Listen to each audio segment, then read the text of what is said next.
Okay, perfect. So I think let's have an icebreaker question. And maybe an icebreaker question is probably to ask how are you going, Kylan and Heather, on getting out the AUCDI?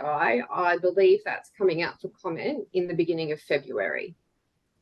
Yep. So the current plan is to have it out in the first week of February. We're kind of in our final sort of drafts and going through internal review at the moment. So unless there's some really big I don't know, showstoppers, we kind of on track.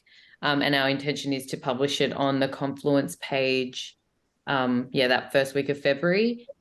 We haven't quite settled on how long the review process will be open for. It's going to be at least 4 weeks. And whatever we do land on, though, if people are having trouble meeting those deadlines, just reach out, because we can definitely organize. We just need to know when feedback is coming in. So we're definitely open to, because we do want as many feedback responses as possible from as wide range of audience. So definitely really happy to work with people if they can't make that because, timing or whatever. So just reach out once we have it out. The caveat for that too, Kylie, is that we've got the clinical design group next week, next Wednesday, for the second half, to go through the details we'll go through the models in more detail, and to get some initial feedback. So we're anticipating that there's not going to be any showstoppers, but there will be some tweaking potentially based on that discussion that comes out of it. So while we're quite advanced with the draft document, it's going to still need some tweaking, I guess. And so any discussion today is going to be based on that kind of assumption as well. It's our working models for that second half of discussion that we've got to, the candidates, not really what's been decided. All right.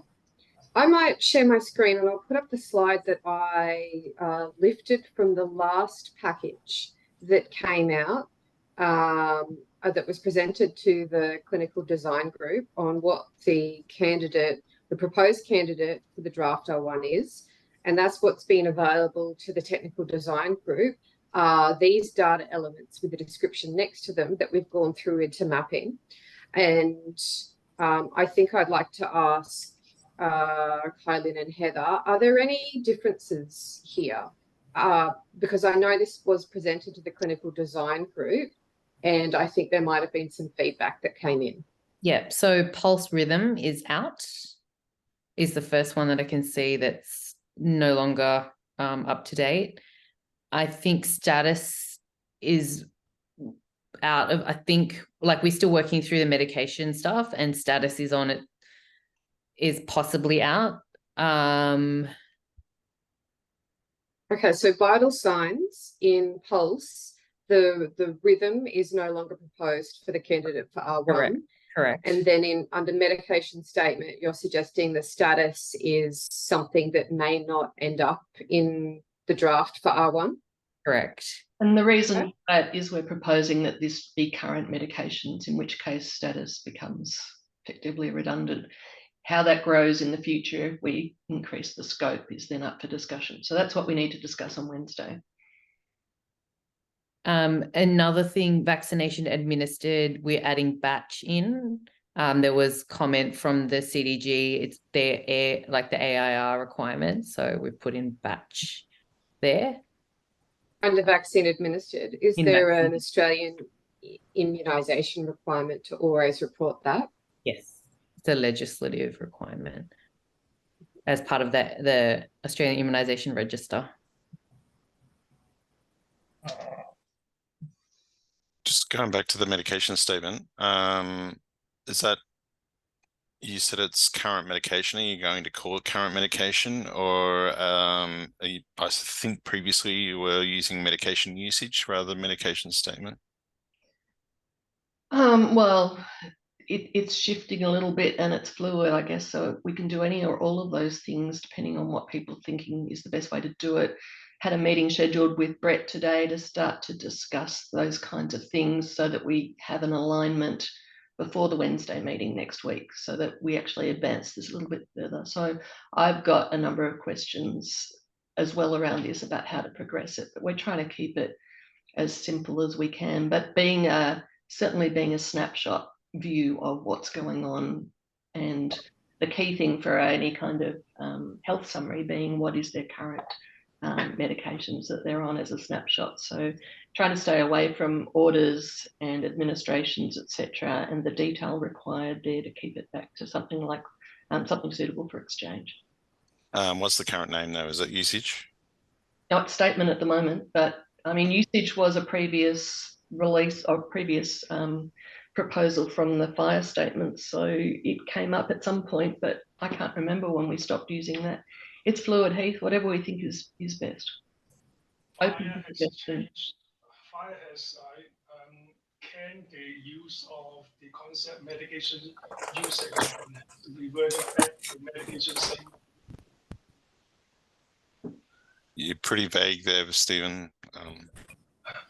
So what I'm trying to say is that if this is based on fire, then fire has stopped the use of the concept medication usage and has reverted back to our use medication statement.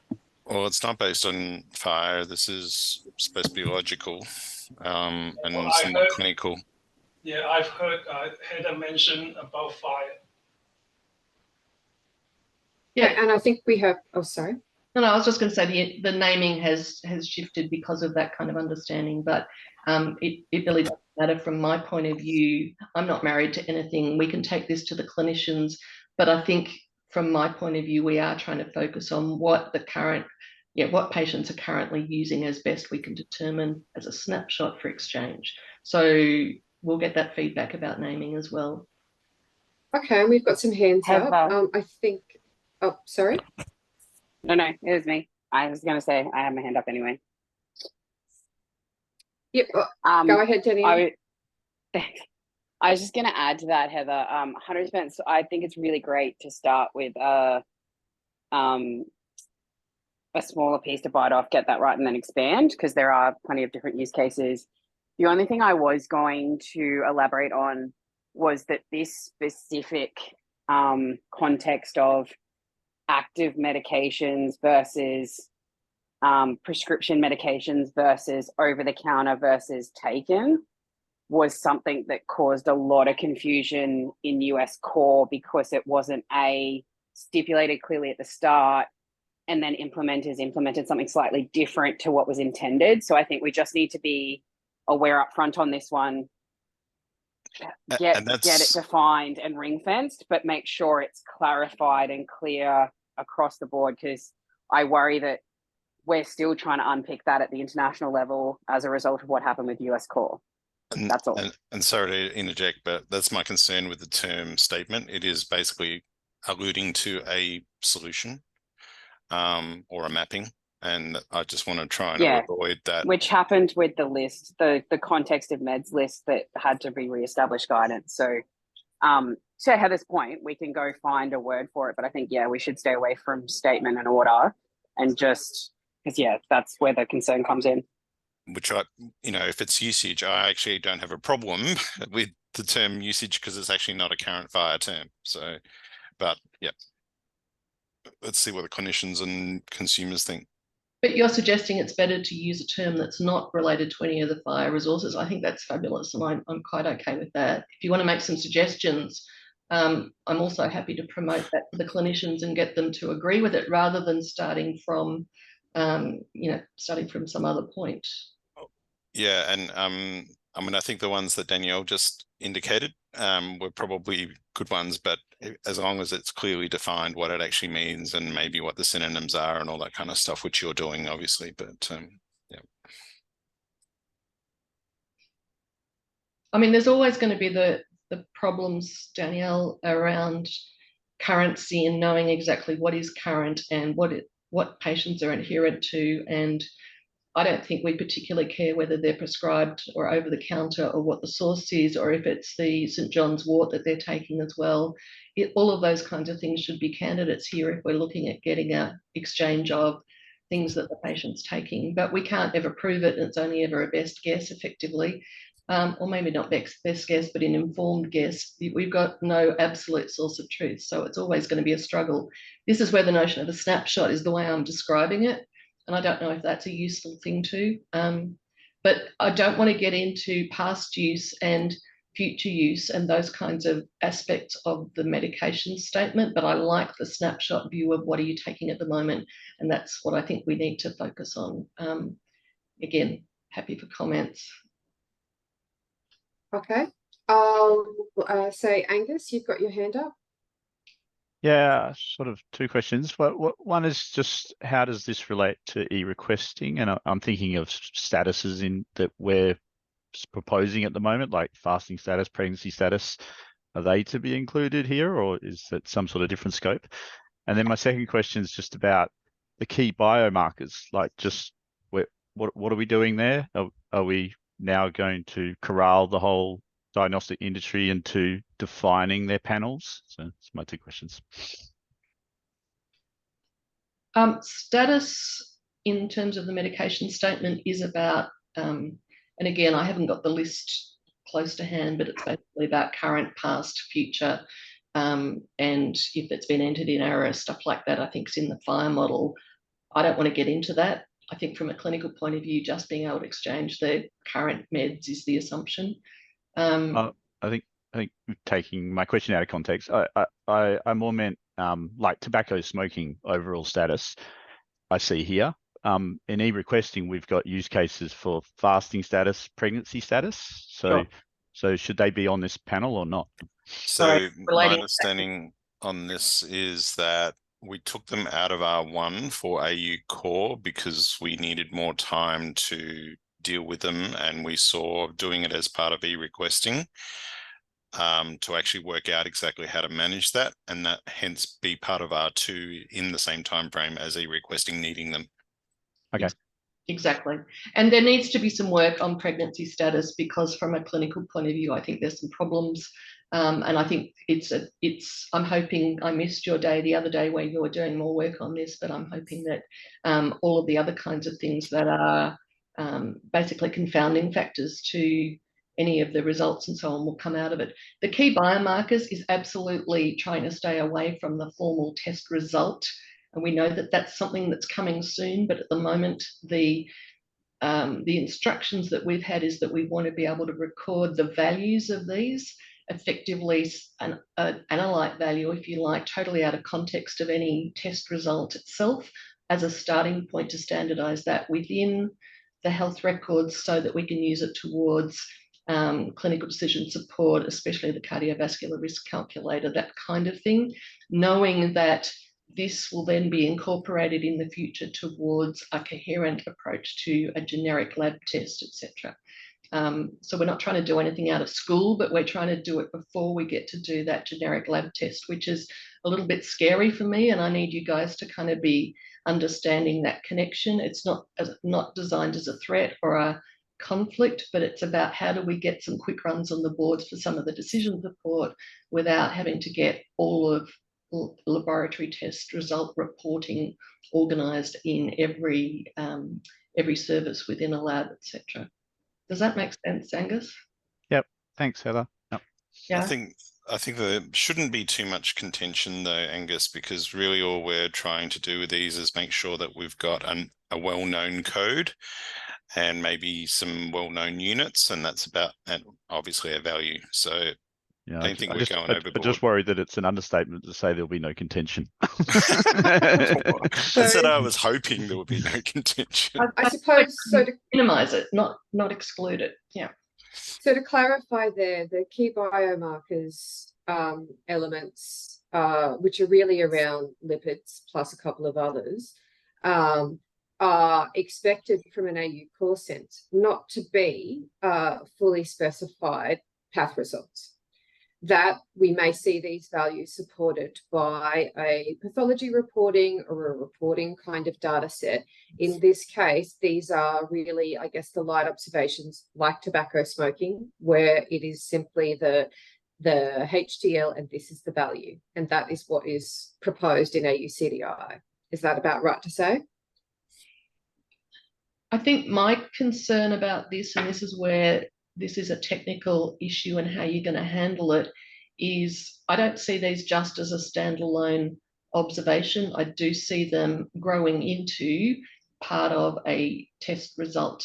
And then what happens in systems, if we're assuming we can bring them in from external test results in the future, how do we manage this in systems now? And that is, I think, a technical conundrum of how we're not going to duplicate things or how we're going to advise systems to manage this. But from the AUCDI data element perspective, this is not a, I guess, a pathology result with reference range, with the other markers that come along with that. No, but in my mind at the moment, it will grow towards that potentially. Sorry, if it doesn't have a reference range, for instance, then what is it? Is it like, does it have a result value?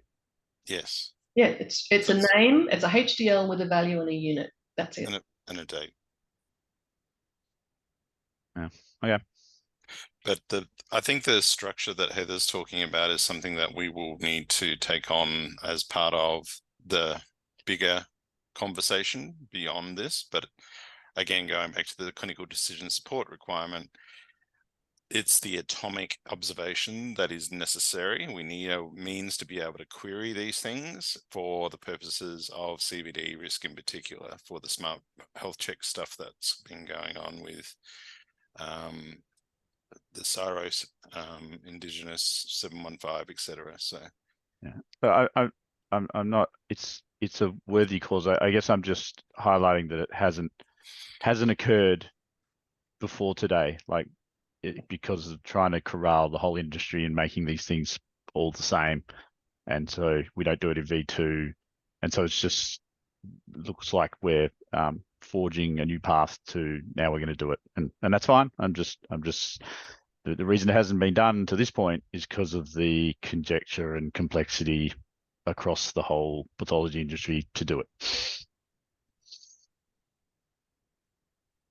Any other questions, I guess, about the key biomarkers before I move to the other people who have their hands up?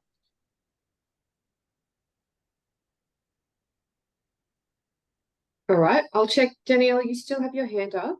Do you have a question?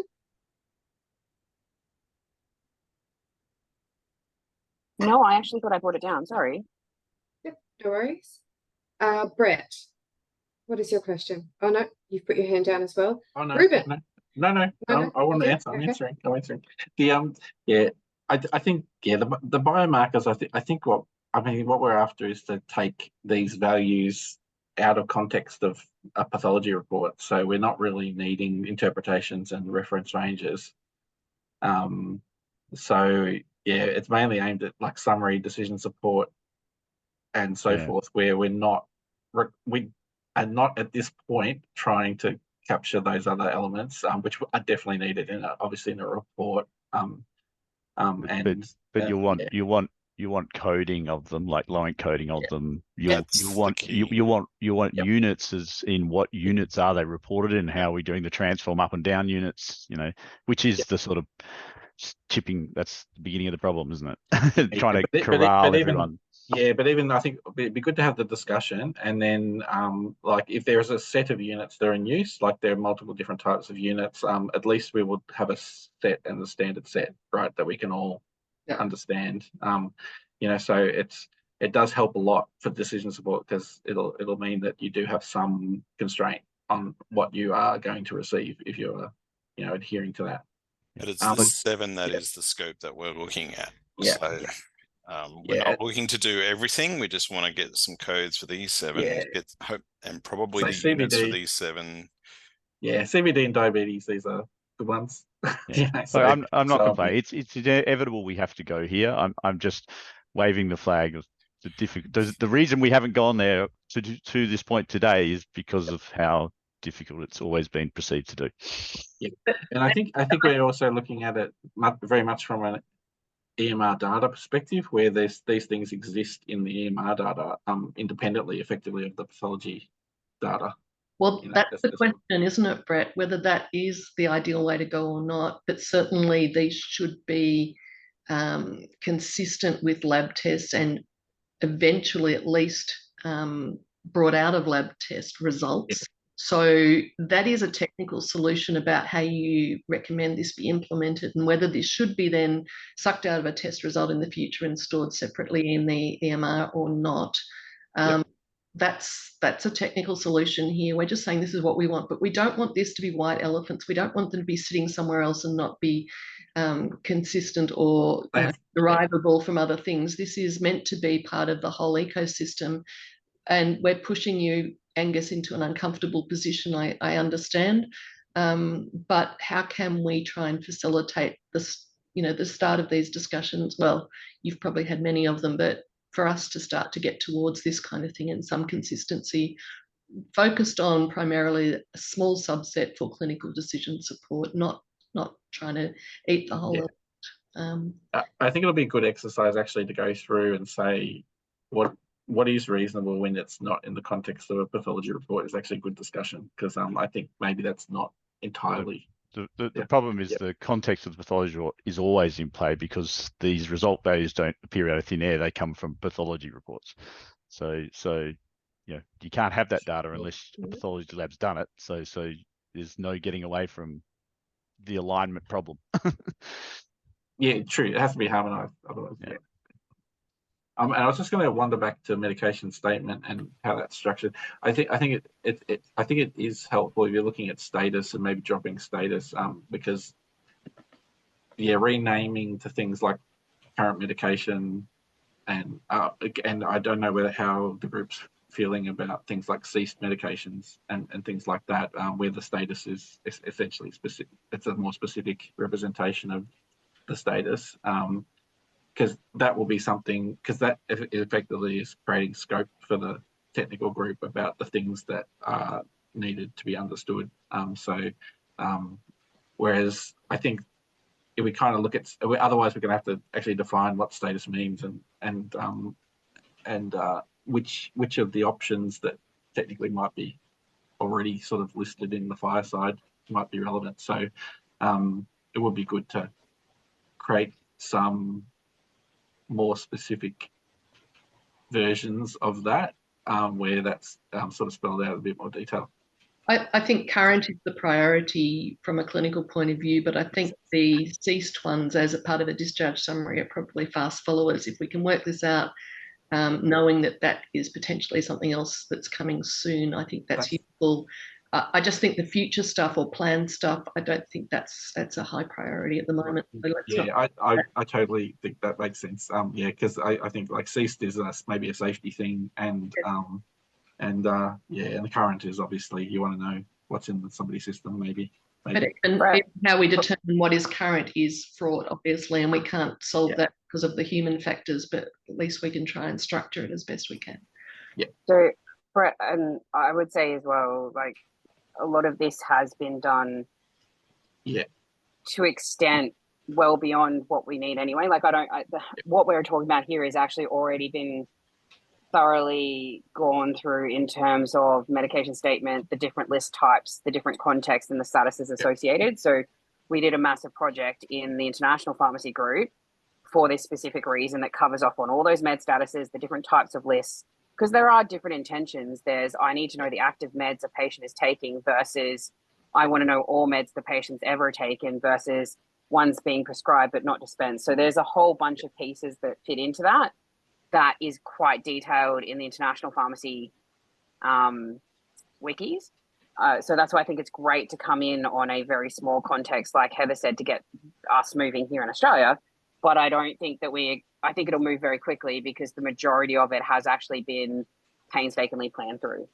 Yeah, So- that's good. And I think it's more just like, obviously, I'm pretty happy some of the systems know exactly what's in their lists and what they mean. But it's good to, I think, spell it out, you know, what were the concepts, and yeah, it'd be good.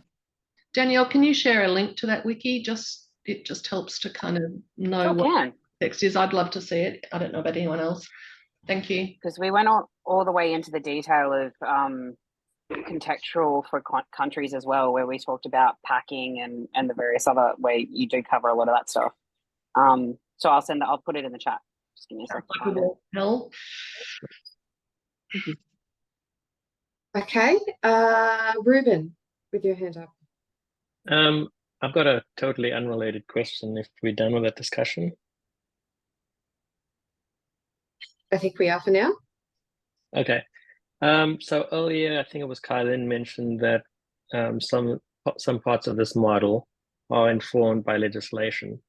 I'm interested to know what the criteria for the in-scope legislation is that does impact this model, and whether it's strictly federal or whether it can be state level.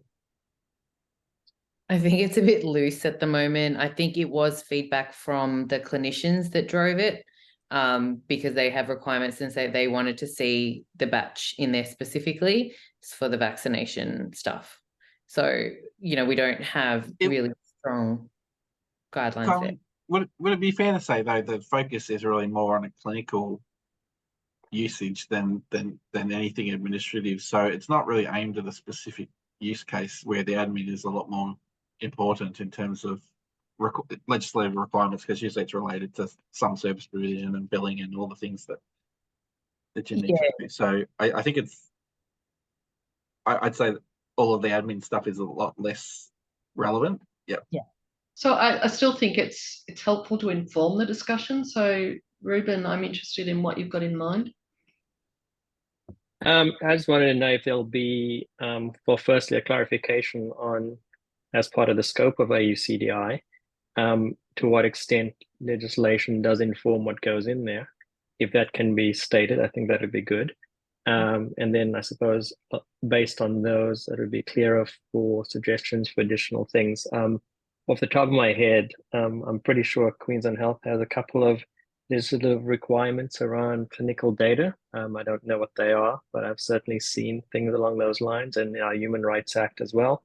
So I guess I just wanted to see if there was any clarity on what the plan is around how legislation informs this model.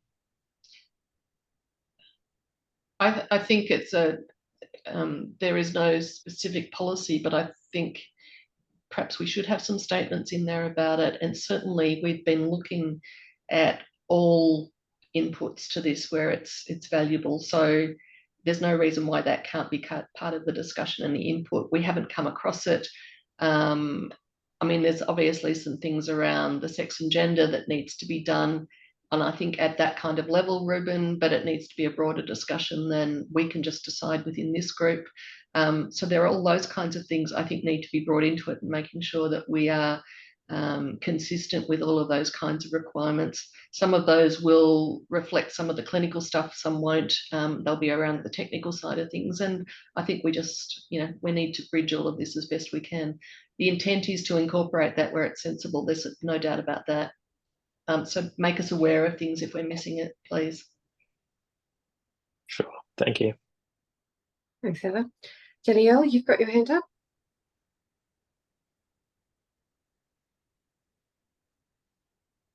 No, that was just tardiness again. Richard, you've got your hand up. This is following on from the conversation between Heather and Ruben.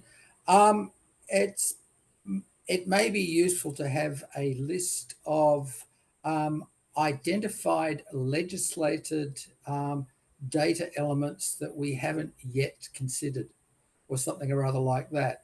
So as people come up with things like whatever it is that there may be in the Queensland Health stuff, then that stuff doesn't have to wind up in this thing straight away. It can just wind up there as being, in a sense, a thing of legislative interest rather than clinical interest. And then that will let us know what we're focusing on with different things. Yeah, and I think I shunted it down the wrong direction by saying that, because while it is legislated for the batch for the vaccines, it was the clinicians that raised it. And at the end of the day, it's primarily going to be the clinical driver, the clinical use case, like Brett was saying. So legislative stuff, sometimes that's collected for administrative reasons and for other non-clinical reasons. So I think we do have to find that balance there. So I think maybe I might have pulled it down the wrong, kind of not the wrong way, but like slightly off track. That said, I mean, the documentation of what we're doing of each of the data groups at the moment, we are looking at alignment with existing national and international standards and initiatives. And, that should include potentially these kinds of legislative requirements and so on. We certainly got air in as part of that for the vaccination one and so on. So I think it's just a matter of making that as open as possible towards all of those things where we need to be influencing from those other high quality sources that should be shaping our data. And we should be open to all of those sources.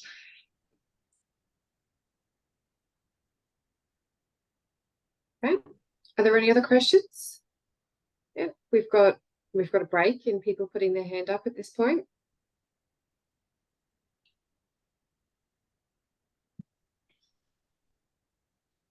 Okay, I'll check through the chat. There have been a number of chat items being raised. Does anyone want to ask those items to Heather and Kylie now if they've put something in the chat?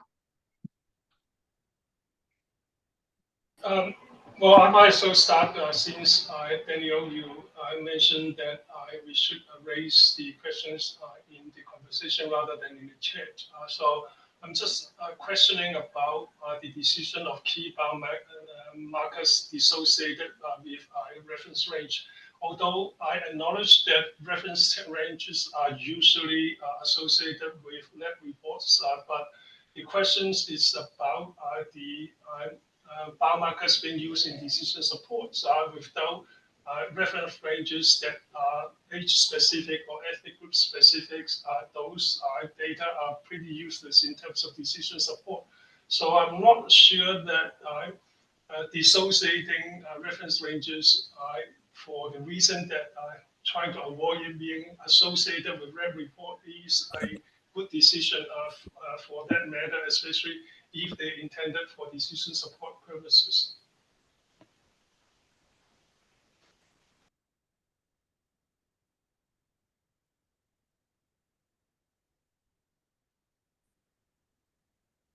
Okay, so we've got the comment that is concerned with the key biomarkers not representing, I guess, the full context of the report. Yeah, and I think as you mentioned in the comments, Danielle, like I guess the main thing that we really wanted to support for the first one was that cardiovascular risk calculator, which is, I think it's built by the Heart Foundation. It doesn't use those reference ranges in the algorithms. It does actually just use the values, and it does ask for things like age and all of the other parts, and it does its own calculation from what I understand. So it doesn't require those reference ranges. There's a lot of downstream use of just the values and the date in terms of that stuff. So because that's like all care planning, decision support, kind of that kind of tracking stuff.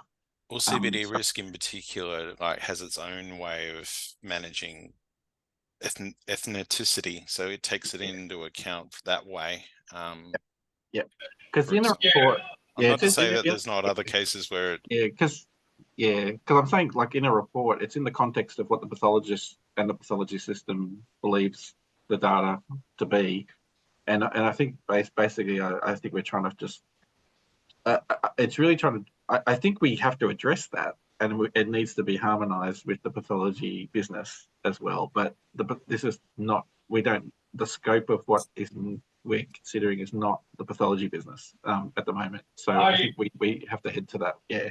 Well, I understand that, but the point is that it is not only about algorithmic type of decision support, it's also about human clinicians looking at it and trying to figure out sort of what kind of clinical decision he or she needs to make. So I am concerned about the dissociation. I'm not saying that it is a showstopper, but I'm very concerned about that particular distinction being made for those reasons. Yeah, I think it's about defining the concept and appropriate usage for the concept, right? And it's you know, if that's understood, then I don't think it's an issue. It's just that if you're trying to apply it for a usage that's not part of its, you know, its brief, then that's going to be a problem. So you might get concerned that you're just selectively taking what you want out of the context of our report, and then if you do that, then it's kind of like, well, it's not our report anymore. It's not our legal binding to it. And it's not, because pretty much all of those values are consumed out of pathology reports right now into EMARs across the country, and are reused for different purposes within those. Yeah. So it is definitely not. It is a provenance and a question as well, I guess, in terms of who is responsible for that material and who's going to look after it. Yeah. But whether it's manually, you know, calculated by the clinician and entered, and you know, ultimately most of these things are going to come from some kind of lab report in whatever format at the moment, and then it's going to be re-entered. We're trying to, I guess, shortcut the re-entering stuff by reuse, but we have to understand the risks that come with that, and we understand that we're not going to get all your reference ranges, we're not going to get all of the other things around the quality of the test and all that kind of thing, but we don't have that for any of the decision support stuff at the moment either. And you know, it's like we're just going to have to be pragmatic, but we have to make sure we understand the connection. I think the provenance is really important, right, that we can go back to the source and that source of truth, so that then we're going back to the proper test result if we can. That would be an ideal way to be describing in the IG how we make this all work together.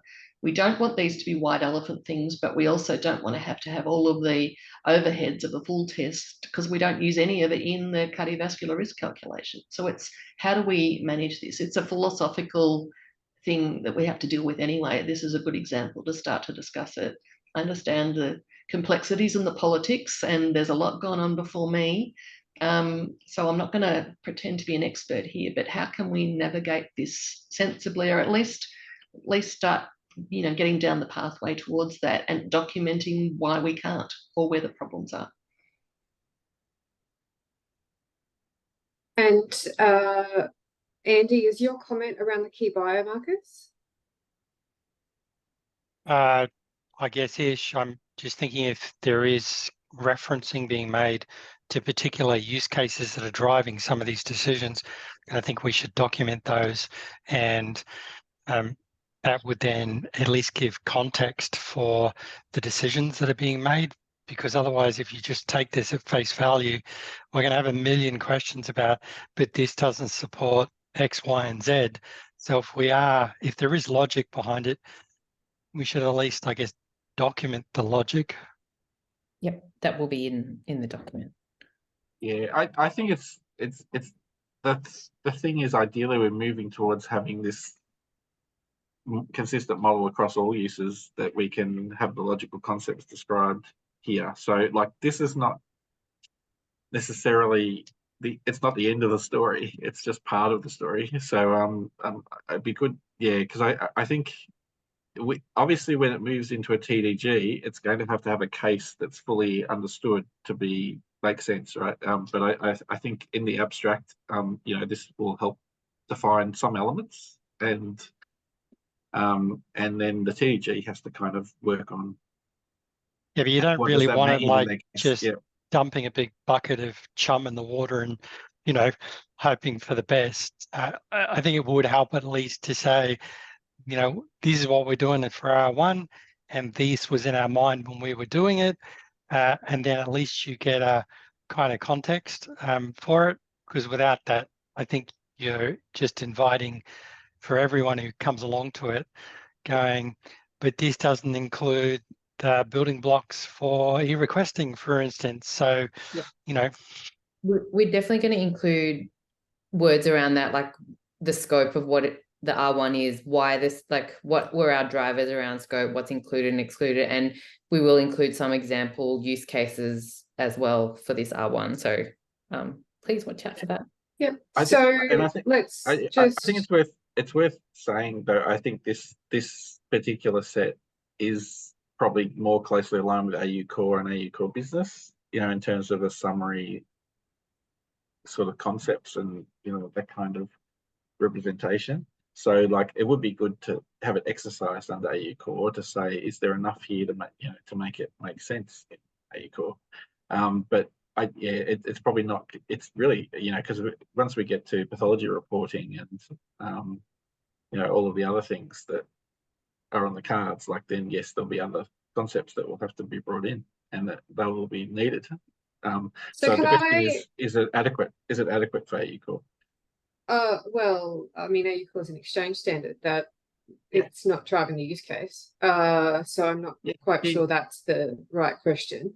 It is its own use case because it's exchanging information between systems. So is the level that is being exchanged adequate and safe and reasonable in terms of these things? And I mean, US Core is used in applications all the time and doesn't have all the things. You don't need to supply reference ranges and things as part of the data. It's not required, right? So there's definitely uses that are possible. Let's just come, and so some of that is starting to come into how does the TDG approach the requirements. So let's wrap up and ensure that we understand what we think AUCDI is essentially proposing. And when we have that understanding, we can describe that in the technical design group and how we approach addressing that. So from what I understand, there are use cases driving AU Core L1. Some of those have been referenced, things like the CVE risk calculator, and Kylian has confirmed that those use cases will be defined as part of the AUCDI material, and that the key biomarkers are a current set that is driven out of that and more indeed may be added. And what is looking to do is to represent what is currently coming out of systems drawn from pathology results where those values are taken and it taking into that use case for its purpose. Is that about right? Yeah, so no, I was just going to say the AUCDI, and this has come, I guess, a bit clearer to me and correct me if I've interpreted this wrong, Danielle, but AUCDI is more than just about supporting AU Core. It is there to guide systems to be collecting data, whether that data is coming from V2 messages or whether it is a smart form that is for Aboriginal and Torres Strait Islander health check. It will guide those user interfaces and those systems and those forms to say, this is the information about this concept, this is what you call it, this is how you code it, this is the units you should use. So it's more than AU Core and it's more than Exchange. And I think that's, and it is, again, going back to if you are going to do that and you're going to comply to AUCDI, this is what you must do, irrespective of how you comply to AU Core. That's a completely different profile and conformance that you're actually abiding by. So when we map this to AU Core, the minimum that we have to support in AU Core is the minimum of what we actually do in AUCDI as well, but it's not the only purpose of AUCDI. So Heath, I'd just qualify that to say this is designed to be a roadmap for the data across all of the systems. And we will get the fire outputs coming out of it to align with it as much as possible. But it's not designing what is going to be mandated at this point, right? So that's another level of discussion that's outside of the scope of AUCDI and Core, I think. And so that's something that, let's not say that you must be compliant with this, because I think that's overstating it. At the moment, it's going to be really best practice guidance is what we're aiming for, I think. I will say, I'll respond both to his statement and to yours, Heather, in that I'm not sure we can be confident to say this is not what will be mandated. These are, and the government has signalled that they will mandate, and they'll be looking to AUCDI and AU Core as the means for that. So it remains a risk of over-prescribing content in AU Core and in AUCDI, that is the tool that will be applied in a means that isn't expected. So was one of the reasons I'm very happy with core of the core approach in AUCDI, that I think is quite right, that we don't end up in a position that isn't where it should be. And in saying that, I also understand that AUCDI, yes, will look to provide guidance around data entry, and some elements may not be tagged as for the exchange paradigm. AU Core is expected to be the exchange standard for AUCDI for the parts that are the exchange. And we are taking into, in the technical design group, a number of factors from that. So AUCDI is conspicuously the clinical data, the clinically relevant data, things around the context, like defining what is location, what is an organization itself, what are those elements that we need to do. Things around dates, provenance, aren't being handled by AUCDI. That gets passed to the technical design group, and we'll have to have that conversation and go through, I guess, a lot of what Brett was talking about, and have those conversations that we were referencing for things like the key biomarkers of when we do exchange HDL and we're doing it in AU Core, not in a pathology reporting IG. What do we set those must support elements to be? What do we make mandatory? Do we have a date in there and say that is mandatory in order to safely operate with these requirements? AU Core is two aspects: the data model, and at this stage in R1, a definition of the RESTful API to obtain that data. That's what AU Core R1 is doing. So when we are considering use cases that support the design, I would urge that this group not just to consider machine algorithmic type of decision support, bearing in mind that human decisions needs to be considered as well. And that's the reason why I mentioned about things including key biomarkers. And the other thing is, previously I have made comments on the conference page about overall smoking status and with rationale as to why from a decision support or decision-making perspective, just that single data element is not sufficient. So I think use cases needs to be broader than just narrowing down to algorithmic machine type of decision-making. Otherwise, we are casting the net too narrow that the data set would not be very useful. I think we need to just say that the scope was decided way back at the beginning of the clinical design group by the group and agreed. So it is what it is. Heather, keep on sort of making that as a justification. I don't think that at that point in time, the conversation has been comprehensive enough. Just to shut the door like that, I don't think that is helpful.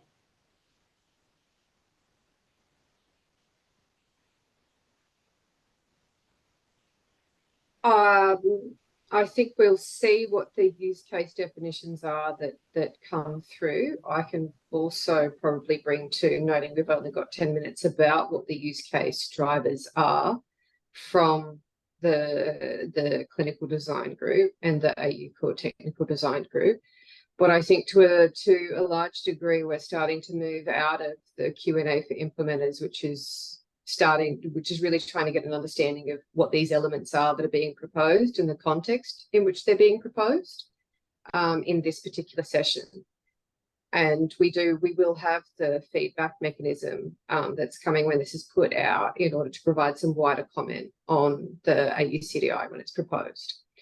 So I'm going to move on from that topic at this time in this meeting. And Brett, you've got your hand up.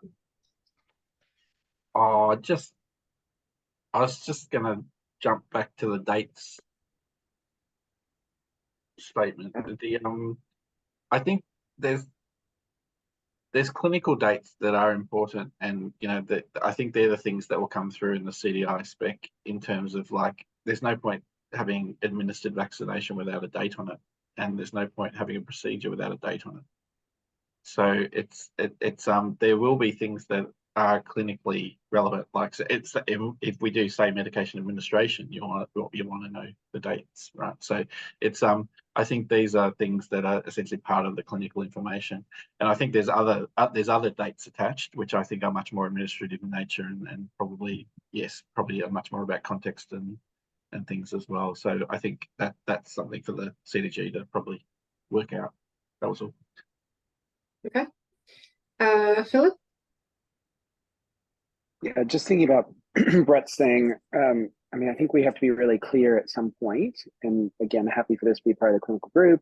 We have to be clear of what date we're talking about. So it's quite common that, you know, as part of a hospital admission, especially for an inpatient admission, you might capture the procedure history, but it's very uncommon for the clinician to try and explicitly document previous procedures that are from years ago or something like that. So if it's a procedure that's happened in hospital, of course we know the date of that procedure and we'd have a date of when it's been documented, but that's not necessarily the date that the surgery or the procedure happened. And that's where we start to run into some challenges maybe. Thanks, Philip. And I'll take that opportunity to say with 4 minutes left, it's very interesting that we've not raised questions about the current things that I know that we have questions about. Things about procedure completed. I know we have talked a little bit about the medication statement, understanding that further.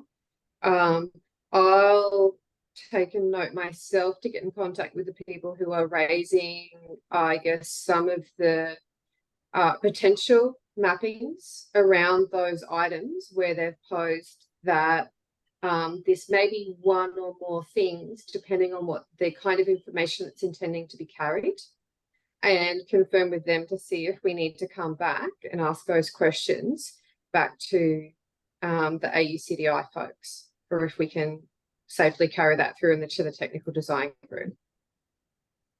So we've only got 3 minutes left. I'll just check the chat. And if anyone wants to ask one last question, we could probably fit in one person. Just giving people a chance to navigate. Yes, I've got Richard? one thing on problem diagnosis. There will be cases where the date on that is really important. For instance, the date I catch COVID winds up being as important as the date I had my COVID vaccination. And so it's surprising in a way that problem diagnosis has no provision for date. Not yet, Richard. Yeah, we've gone to core of the core that was not deemed as important as some of the other data elements. That was the clinician's decision. So it's certainly in the plan. Fast follower, R2, whatever. I think you're totally right. Don't disagree with you, but we've had to prioritize. We've pushed people hard to keep it simple. The discussion around adverse reaction risk was huge, and yet we've still stuck with this, knowing that we've, you know, part of what we're doing with the clinicians is also showing them candidate models of where this could go.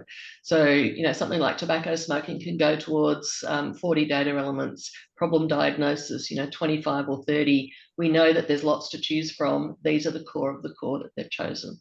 And it's for R1, knowing that we've got other opportunities to enhance not only the scope of AUCDI, but the level of detail for each of the current concepts to get to the next level, where we do find that there are things that are outside of core but are really closely required for a lot of situations. So not disagreeing at all. It was just, it's been choices, and yeah, not necessarily perfect either for all situations, but, you know, none of this is it? We're always making calculated decisions and choices, and as long as we have a plan, I think that that's okay for this first draft. Thanks, Heather. I'll confirm that. So both for AUCDI and for AU4, this is the first release. They'll be yearly releases, and we're looking to expect to extend what gets delivered in each of those releases. So these are a starting point from which we continue to work from. So we've got this presentation now. If you have any further questions, you can email those to me. You can also raise them on the Confluence page associated with this. There'll be an email that comes out that also links to the information session recording from this. We've got the AUCDI coming out for the draft for comment, which will also have the use case material in it, following on very early February. So that will also be the opportunity to provide any of that more detailed feedback. Anything else we want to say for a closing remark, Heather or Kylene? Oh, Nope. great. Thank you both very much for your time today to come in and talk to us about where this is at. I know you're both really busy trying to get that organised and out for us. We appreciate that. And also thanks to everyone from the technical design group who came along and was happy to ask the questions that they wanted to know about, you know, what really is being proposed and what's the intention behind that. And I think we've come to some really good points today. So thanks, everyone. Right. I'll close the meeting there. Thank you. Thank you. Thanks. Bye. Bye. Thanks, Danielle. Thanks. Thanks, guys.